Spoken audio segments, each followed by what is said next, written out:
Good morning दोस्तों। इस session में हम बात करेंगे ब्रिक्स 2025 समिट से रिलेटेड कुछ एमसीक्यूज की जो एग्जाम पॉइंट ऑफ व्यू से काफी इंपोर्टेंट हो सकते हैं। पहला एमसीक्यू है 2025 की ब्रिक्स समिट है वो कहाँ पे हो रही है। ये हो रही है रियो दी जेनेरियो, ब्राजील के अंदर 6 और 7 जुलाई को। ये 17th समिट है और इसको ब्राजील होस्ट कर रहा है।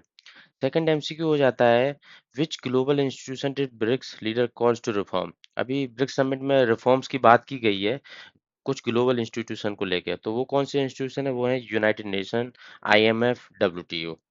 क्यों इसमें क्या क्रिटिसाइज किया गया है? क्रिटिसाइज किया गया है ग्लोबल नॉर्थ ओवर रिप्रेजेंटेशन, और एम्फेसिस डाला गया है मल्टीलेटरल डिप्लोमेसी को लेकर। थर्ड एमसीक्यू है, किस कॉन्फ्लिक्ट को लेके कंडेम किया गया है, आलोचना की गई है किस कॉन्फ्लिक्ट की।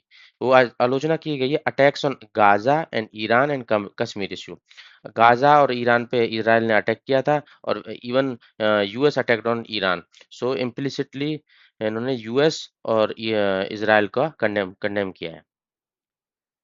और फोर्स डाला गया है कि मल्टीलेटरल सॉल्यूशंस पे बिलीव किया जाए और respect for international law. Fourth question होता है कि which two BRICS leader join the summit virtually. BRICS के कौन से दो लीडर हैं जिन्होंने समिट को वर्चुअली ज्वाइन किया। वो है पुतिन रसिया से और जी जिनपिंग चाइना से। पुतिन ने क्यों किया? क्योंकि उनके नाम पे आईसीसी का अरेस्ट वारंट निकला हुआ है, इंटरनेशनल क्रिमिनल कोर्ट के द्वारा। और जी जिनपिंग ने भी वर्चुअली ज्वाइन किया गया है, बाकी ने सबने इन पर्सन ज्वाइन किया। फिफ्थ एमसीक्यू हो जाता है, क्या इकोनॉमिक मेजर लिए गए हैं ब्रिक्स कोऑपरेशन के अंदर।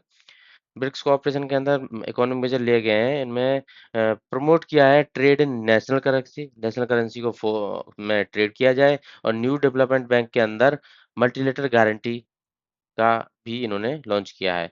इससे क्या होगा? Reducing financing cost. Sixth MCQ हो जाता है, ब्रिक्स समिट में कॉमन करेंसी को लेके क्या डिसीजन लिया गया है। इस पे डिस्कशन किया गया है बट अभी भी इस पे कोई फाइनल डिसीजन आउटकम नहीं आया है। सेवंथ को एमसीक्यू हो जाता है, प्राइम मिनिस्टर मोदी जी ने इसमें किस इनिशिएटिव पे एम्फेसिस डाला है। इन्होंने एम्फेसिस डाला है responsible AI governance and climate action को लेके। इसके साथ साथ टेररिज्म को कॉम्बैट करने के लिए, और इंडिया की जो बिड है 2028 में COP33 को ऑर्गेनाइज करने के लिए, उसको भी सपोर्ट किया है। एट एमसीक्यू हो जाए, ब्राजील की लीडरशिप में जो ये समिट हो रही है, तो ब्राजील ने किन पॉइंटों पे फोकस किया? उन्होंने किया है taxing the super rich and climate friendly growth. और और third point, defend multilateralism. So that this is all till now. So subscribe for more if you like.